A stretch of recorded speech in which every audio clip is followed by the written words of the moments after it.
Aqui é o Vitor e hoje vamos no nosso primeiro episódio do HistoryCast e hoje nós vamos falar sobre @antiga. Olá, meu nome é Guilherme. Olá, meu nome é Lucas. Olá, meu nome é Caio. A influência dos romanos é tamanha em nosso dia a dia que nem sempre nos damos conta. Deles, herdamos, por exemplo, o alfabeto e a língua.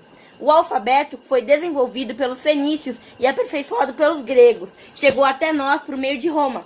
A língua portuguesa foi a última língua surgida do latim. Por isso, é chamada de neolatina, assim como o espanhol, o francês, o italiano e o romeno. Além dessas influências, os romanos legaram à civilização ocidental várias outras contribuições, como a religião cristã e o direito romano, que serve de base, e o romeno. Além dessas influências, os romanos legaram à civilização ocidental várias outras contribuições, como a religião cristã e o direito romano, que serve de base para a legislação atual de vários países. Origens das heranças da antiguidade clássica.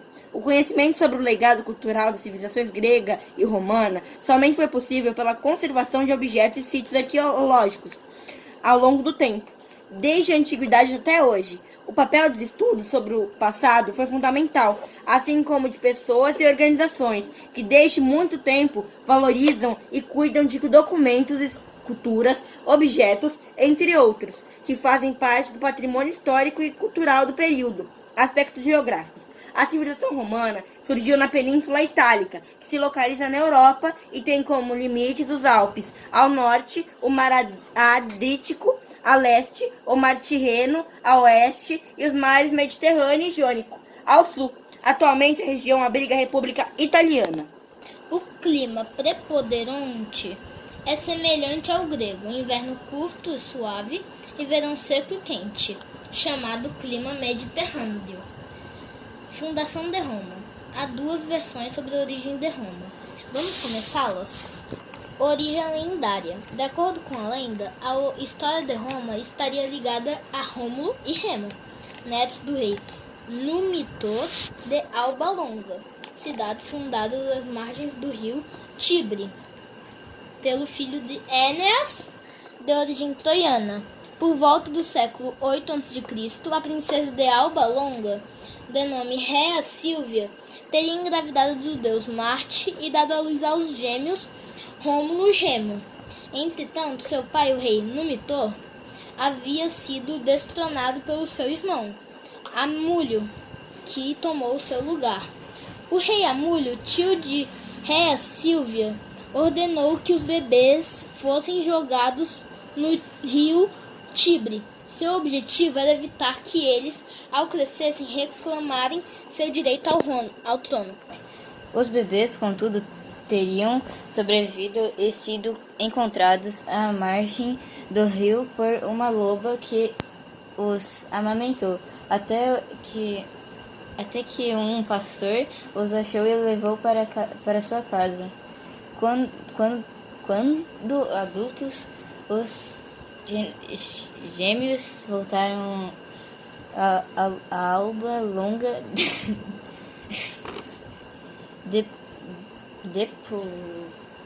depuseram o rei Amulio e recolocaram o avô Numitor no trono. Depois disso, Rômulo e Remo dirigiram-se ao Monte Palatino e fundaram a cidade de Roma. Num desentendimento, Rômulo teria matado Remo, tornando-se o primeiro rei de Roma. Mas, mais tarde, ele teria desaparecido numa tempestade. Essa lenda é contada no livro Eneida, poema épico de Virgílio, poeta romano clássico, autor de grandes obras de literatura latina. Origens históricas. De acordo com os fragmentos arqueológicos, estudiosos concluíram que por volta de 2000 anos antes de Cristo, os latinos chegaram à região do Lácio e fundaram Roma. Mais tarde, a região foi conquistada pelos etruscos, que ali se estabeleceram, contribuindo para a forma e a base futura civilização Roma até 1509 a.C., quando os latinos reconquistaram a cidade. Os habitantes primitivos da Península Itálica foram os ligures, que ocuparam a atual região da Ligúria por volta de 2000 a.C. a 1500 a.C. Povos arianos invadiram a região e ali se fixaram.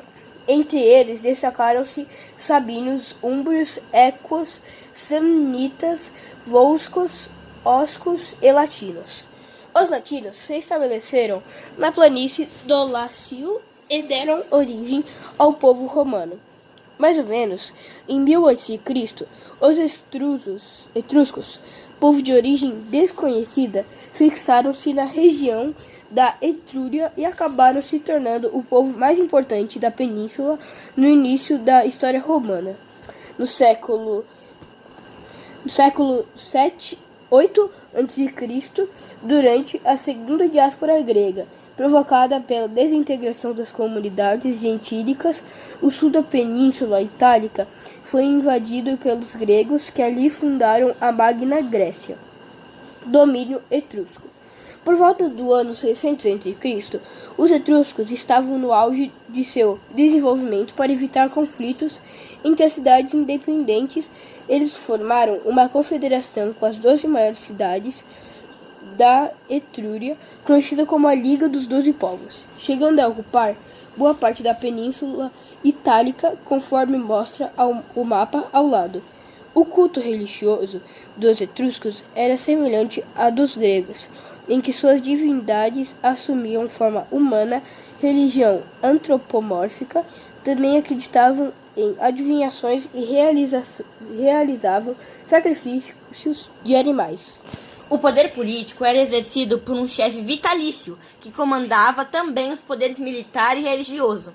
Os etruscos desenvolveram ainda intensa atividade comercial no Mediterrâneo e deixaram como herança aos romanos o conhecimento do arco e da abóbada e os combates de gladiadores. Em relação à sua cultura e ao cotidiano, os etruscos produziam joias e construíam casas e monumentos. As mulheres etruscas tinham condições semelhantes às dos homens, tendo acesso à educação e à alfabetização. História política da monarquia ao império. Até aqui, estudamos duas versões existentes sobre a origem de Roma, ambas marcando a sua fundação. Fato que inaugura um dos três períodos em que se costuma tradicionalmente dividir a evolução política romana, os quais serão nosso objeto de estudo nos dois próximos grupos. São eles: monarquia, que vai de 753 a.C., fundação de Roma, a 509 a.C., instalação da República, de 509 a.C. a 27 a.C., até a ascensão de Otávio Augusto ao trono. Império, 27 a.C. a 476 depois de Cristo, até a queda de Roma, tomada por povos estrangeiros. Segundo a tradição, Roma foi governada por 7 reis. O primeiro foi Rômulo, o fundador da cidade, seguido de Numa, Plínio, Túlio Hostílio e Anco Márcio. Esses reis foram latinos ou sabinos. Os 3 últimos foram etruscos, que conquistaram Roma no século 7 a.C. Tarquínio o Prisco, que realizou grandes obras públicas. Sérvio Túlio, que dividiu a população de acordo com a fortuna de cada um. O Tarquínio o Soberbo, que terminou o sistema de esgoto da cidade, denominado Coacla Máxima, existente até hoje. Organização política. Nesse período, algumas figuras faziam parte da vida política.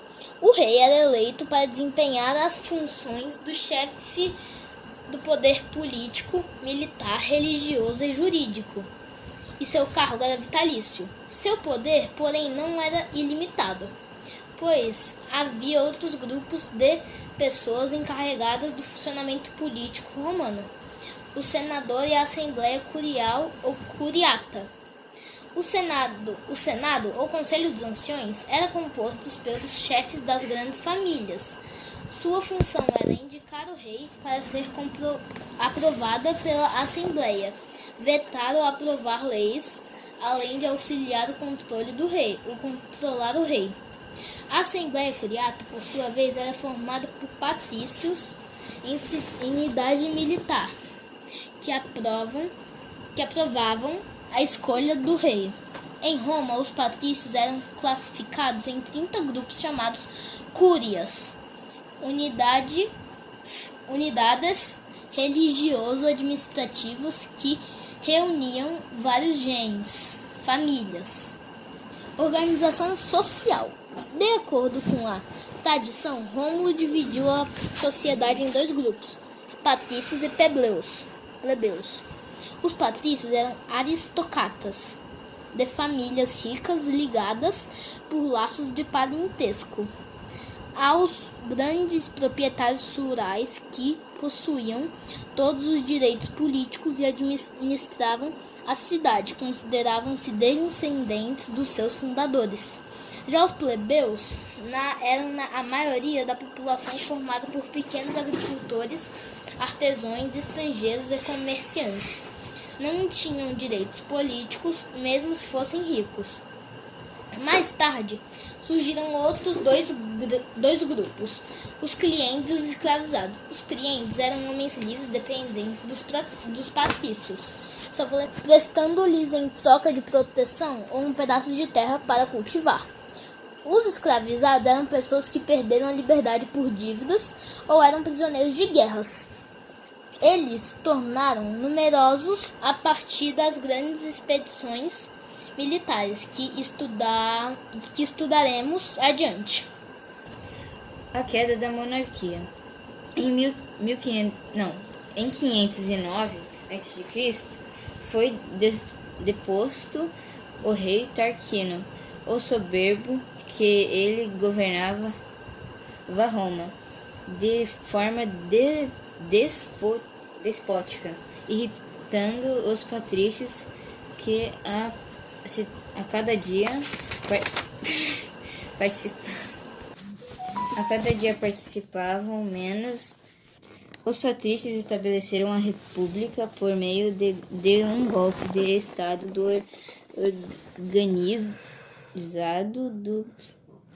organizado pelo Senado. Com a instalação da república, os patrícios derrubaram os etruscos e assumiram o poder político. República Romana, 509 a.C. a 27 a.C. Ao destronarem o rei Tarquínio, o soberbo, os senadores começaram realmente a governar Roma. Com isso, os registros escritos passaram a apresentar mais informações e exatidão em relação à história política romana, preservando para as gerações futuras a história de Roma, de seu império e dos povos conquistados. Organização política. Na República, as funções, antes desempenhadas pelo rei, passaram para os patrícios, que puderam então controlar todos os cargos públicos. A configuração política romana ficou organizada em consulado. Para evitar que o poder político ficasse concentrado em uma única pessoa, os patrícios elegiam 2 cônsules que ocupavam o cargo pelo prazo de 1 ano. Seus poderes durante o período eram muito grandes, entretanto, um podia vetar as decisões do outro, e qualquer atitude a ser tomada deveria ter a concordância dos 2. Assembleia. Seus representantes no início da República eram patrícios escolhidos pelos cidadãos de Roma, e havia 2 assembleias, a curiata e a centuriata.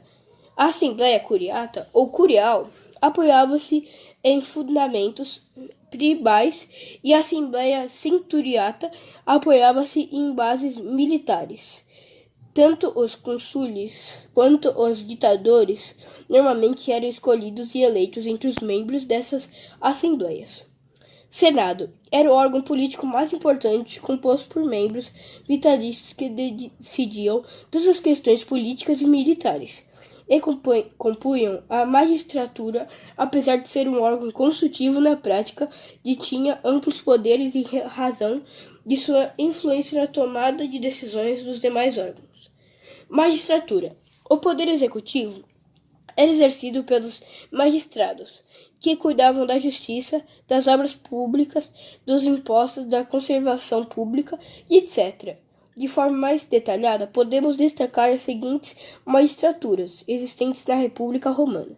Os pretores administravam a justiça, os questores cobravam os impostos, além de serem responsáveis pelas finanças públicas, os censores cuidavam do recenseamento da população e da vigilância dos costumes públicos, e os edis eram responsáveis por diversos aspectos da vida da cidade, como abastecimento, organização de festas e policiamento.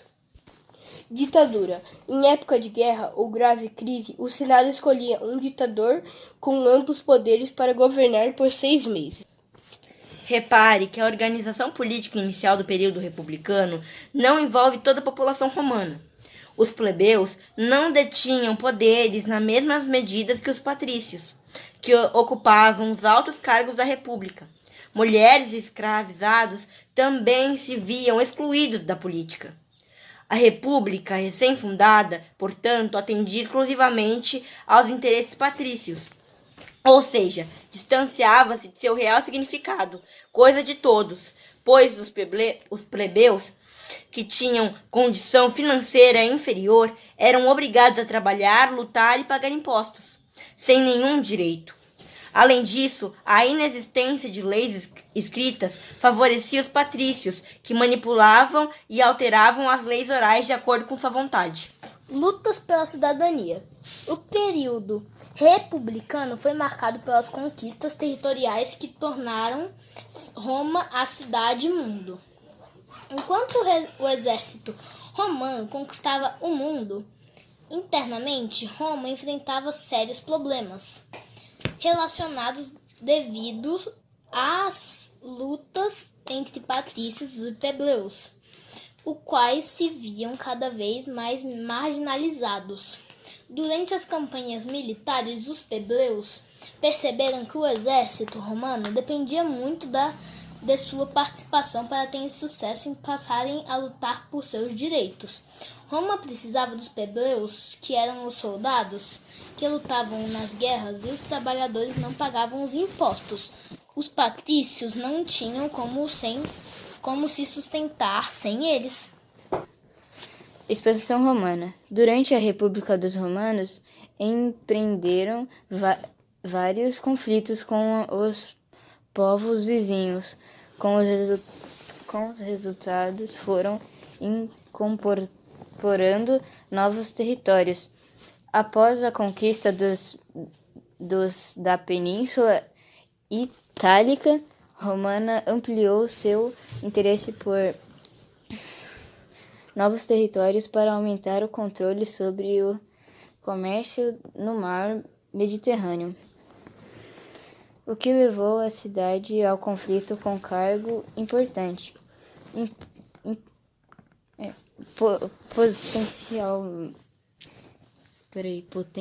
Potência comercial e marítima, localizada no norte da África. Os confrontos entre a Roma e Cartago ficaram conhecidos como guerras púnicas, e ao final os romanos saíram vitoriosos. Assim, durante 200 anos, entre 494 e 287 a.C., plebeus e patrícios viram-se envolvidos em reivindicações e negociações. A fase das reivindicações plebeias coincidiu com o período de expansão romana. que precisava de muitos soldados para suas campanhas militares. Essa necessidade fortalecia os plebeus em sua luta por mais direitos, aproveitando-se o momento em que a Roma estava ameaçada por inimigos. Os plebeus retiraram-se para o monte sagrado, deixando a cidade deserta. Os patrícios, ameaçados, viram-se obrigados a atender à reivindicação plebeia e criaram a magistratura do tribuno da plebe.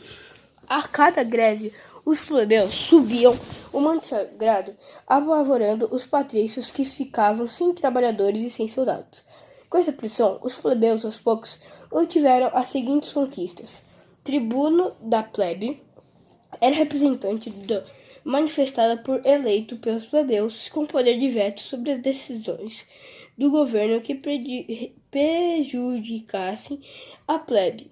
Ele não podia ser preso ou punido pelo Estado. Lei das 12 tábuas. As leis orais, chamadas de leis consuetudinárias, passaram a ser leis escritas, garantindo os direitos dos plebeus, livrando-os das interpretações das leis orais favoráveis aos patrícios. Lei Canuleia permitia o casamento entre patrícios e plebeus, a eleição de magistrados plebeus. Os plebeus passaram a ter o direito de ocupar os cargos da magistratura romana. Lei Licínia aprovou a abolição da escravidão por dívida. Isso não significava que os escravizados por dívida seriam libertos, porque a lei passou a valer a partir daquela data sem efeito retroativo. Plebiscito. As leis votadas pela Assembleia da Plebe passaram a ser válidas para todos. Era a vontade do povo manifestada por meio do voto plebiscito. Com essas conquistas, os plebeus aumentaram a sua importância política na República Romana. Entretanto, o mundo dos patrícios e o mundo dos plebeus pobres continuavam distintos, a não ser para os plebeus ricos, que passaram a usufruir dos privilégios antes restritos aos patrícios, podendo até se casar com uma patrícia e elevar-se dessa forma socialmente. O término das lutas pela cidadania favoreceu a retomada bélica.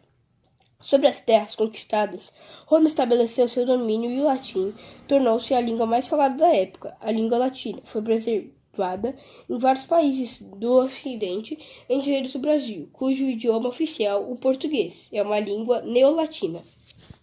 Consequências da expansão romana. A expansão territorial romana provocou uma série de transformações na República, a fim de facilitar o escoamento da produção e manter o controle sobre seu vasto império. Os romanos construíram estradas interligando os diversos pontos de seu território, e por isso chegou a se dizer que todos os caminhos levam a Roma. Observe no mapa do mundo romano as principais rotas marítimas e terrestres, por onde produtos de todas as partes iam e vinham em incessante atividade mercantil. Consequências econômicas. Roma tornou-se uma república escravista e uma potência mercantil marítima. Os patrícios passaram a concentrar cada vez mais riquezas. A cada conquista, mais terras iam para suas mãos. Da mesma forma, essas guerras constantes favoreceram o surgimento de um novo grupo da sociedade, os homens novos, que eram plebeus enriquecidos com as atividades mercantis, com o fornecimento de materiais para os exércitos e com a coleta de impostos. Enquanto isso, os pequenos proprietários viam suas terras passarem para as mãos patrícias, como pagamento de dívidas. As guerras também começaram a fornecer mão de obra escravizada, que passou a substituir os trabalhos livres. Consequências sociais. Entre a aristocracia, o luxo tornou-se comum, em razão das riquezas oriundas das conquistas, dos saques das cidades conquistadas, das cobranças de impostos abusivos sobre as províncias e da exploração do trabalho escravo. Em igual medida, os pobres se tornaram cada vez mais pobres, sem terra e trabalho. Viam na cidade uma alternativa da vida, mas ao chegar nela, eles somente faziam crescer ainda mais a quantidade de desempregados. As populações marginalizadas moravam em casebres de madeira, sem as mínimas condições higiênicas, sujeitas às epidemias de tifo, de disenteria e de tuberculose. Para acalmar os desempregados, Roma instituiu a política do pão e circo, que reunia grandes multidões em estádios que lhe forneciam vinho e pão. Enquanto elas passavam o tempo assistindo aos espetáculos oferecidos pelo Estado, enquanto assistia às atividades circenses e o combate dos gladiadores, o povo se alienava, isto é, esquecia de seus problemas, a transição para o Império. Entre 133 e 27 a.C., Roma atravessou um dos períodos mais turbulentos da sua história, caracterizados por guerras civis e disputas pelo poder político, que acabaram por enfraquecer e levar a República ao fim. Durante esse reféreo período, houve várias tentativas para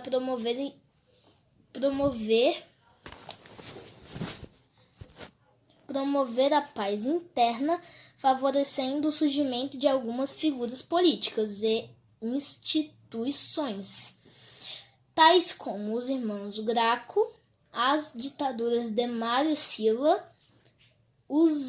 e os Triunviratos. Vamos conhecê-los? Os irmãos Gracos. Em 133 a.C., Tibério Graco foi eleito tribuno da Plebe e propôs uma lei que fixava um limite para o tamanho da propriedade da terra.